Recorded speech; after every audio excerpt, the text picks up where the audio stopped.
राधे राधे दोस्तों। आज की कहानी का शीर्षक है हीरो का सच। तो चलिए सुनते हैं आज की कहानी। एक बार की बात है, राजा कृष्णदेवराय दरबार में बैठे अपने मंत्रियों के साथ विचार विमर्श कर रहे थे कि तभी एक व्यक्ति उनके सामने आकर कहने लगा, महाराज मेरे साथ न्याय करें, मेरे मालिक ने मुझे धोखा दिया है। इतना सुनते ही महाराज ने उससे पूछा कि तुम कौन हो और तुम्हारे साथ क्या हुआ है। तब उस व्यक्ति ने हाथ जोड़ते हुए कहा, अन्नदाता, मेरा नाम नामदेव है। कल मैं अपने मालिक के साथ किसी काम से गांव जा रहा था। गर्मी की वजह से चलते चलते हम थक गए और पास में स्थित एक मंदिर की छाया में बैठ गए। तभी मेरी नज़र एक लाल रंग की थैली पर पड़ी जो मंदिर के एक कोने में पड़ी हुई थी। मालिक की आज्ञा लेकर मैंने वो थैली उठा ली। उसे खोलने पर पता चला कि उसके अंदर बैर के आकार के 2 हीरे चमक रहे थे। हीरे मंदिर के पास पाए गए थे, इसीलिए उन पर राज्य का अधिकार था। परंतु मेरे मालिक ने मुझसे यह बात किसी को भी बताने से मना कर दिया और कहा कि हम दोनों इसमें से एक एक हीरा रख लेंगे। मैं अपने मालिक की गुलामी से परेशान था, इसीलिए मैं अपना काम शुरू करना चाहता था, जिसके कारण मेरे मन में लालच आ गया। लेकिन हवेली आते ही मालिक ने हीरे देने से साफ इनकार कर दिया। यही कारण है कि मुझे अब इंसाफ चाहिए। महाराज ने तुरंत कोतवाल को भेजकर नामदेव के मालिक को महल में पेश होने का आदेश दिया। नामदेव के मालिक को जल्द ही राजा के सामने लाया गया। राजा ने उससे हीरो के बारे में पूछा तो वो बोला, महाराज यह बात सच है कि मंदिर में हीरे मिले थे, लेकिन मैंने वो हीरे नामदेव को देकर उन्हें राजकोष में जमा करने के लिए कहा था। जब वह लौटा तो मैंने उससे राजकोष की रसीद मांगी तो वह आनाकानी करने लगा। मैंने जब इसे धमकाया तो ये आपके पास आकर मनगढ़ंत कहानी सुनाने लगा। उसकी बात सुनकर महाराज ने कुछ सोचते हुए कहा, अच्छा तो ये बात है, पर क्या तुम्हारे पास इस बात का कोई सबूत है कि तुम सच बोल रहे हो? तब नामदेव के मालिक ने कहा, अन्नदाता, अगर आपको मेरी बातों पर भरोसा नहीं है तो आप मेरे दूसरे 3 नौकरों से पूछ सकते हैं। तीनों उस वक्त वहीं पर थे। उसके बाद 3 नौकरों को राजा के सामने लाया गया। तीनों ने नामदेव के खिलाफ गवाही दी। फिर 3 नौकरों और मालिक को वहीं बिठाकर महाराज अपने विश्राम कक्ष में चले गए और सेनापति तेनालीरामन और महामंत्री को भी इस विषय में बात करने के लिए बुलवा लिया।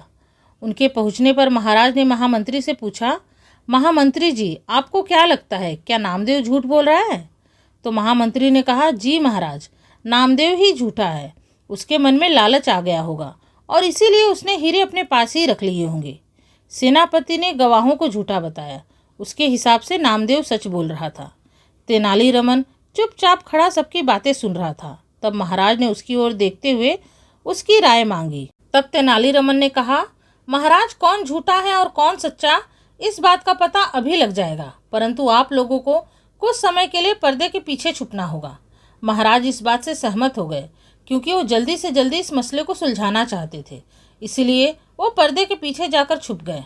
महामंत्री और सेनापति भी मुंह सिकोड़ते हुए पर्दे के पीछे चले गए। अब विश्राम कक्ष में केवल तेनालीरामन ही दिखाई दे रहा था। अब उसने सेवक से कहकर पहले गवाह को बुलाया।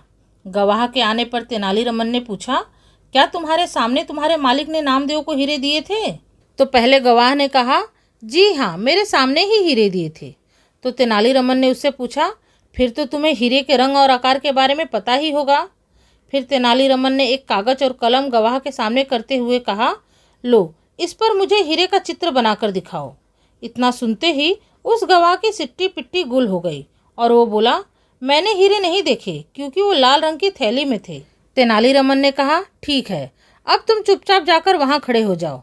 अब दूसरे गवाह को बुलाकर उससे भी तेनालीरामन ने यही प्रश्न पूछा। उसने हीरे का रंग बताकर कागज पर 2 गोल गोल आकृतियाँ बनाकर अपनी बात साबित की। फिर उसे भी पहले गवाह के पास खड़ा कर दिया गया और तीसरे गवाह को बुलाया गया। तेनालीरामन ने उससे भी वही प्रश्न किए तो उसने बताया कि हीरे भोजपत्र की थैली में थे, इस वजह से वह उन्हें नहीं देख पाया। इतना सुनते ही महाराज कृष्णदेवराय पर्दे के पीछे से बाहर आ गए। उन्हें देखते ही तीनों घबरा गए और समझ गए कि अब सच बोलने में ही भलाई है।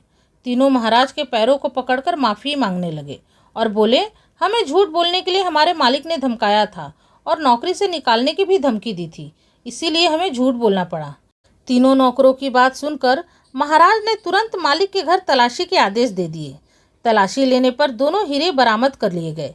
सजा के तौर पर मालिक को 10,000 स्वर्ण मुद्राएं नामदेव को देनी पड़ी और 20,000 स्वर्ण मुद्राएं जुर्माने के तौर पर भरनी पड़ी, जबकि बरामद हुए दोनों हीरे राजकोष में जमा कर लिए गए। इस प्रकार तेनालीरामन की मदद से महाराज ने नामदेव के हक में फैसला सुनाया।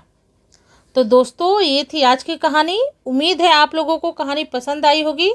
कहानी पसंद आई है तो इस वीडियो को लाइक करके मेरे चैनल को सब्सक्राइब कर लीजिएगा। आपसे मिलूंगी अपने अगले वीडियो में एक नई कहानी के साथ। तब तक के लिए राधे राधे, धन्यवाद।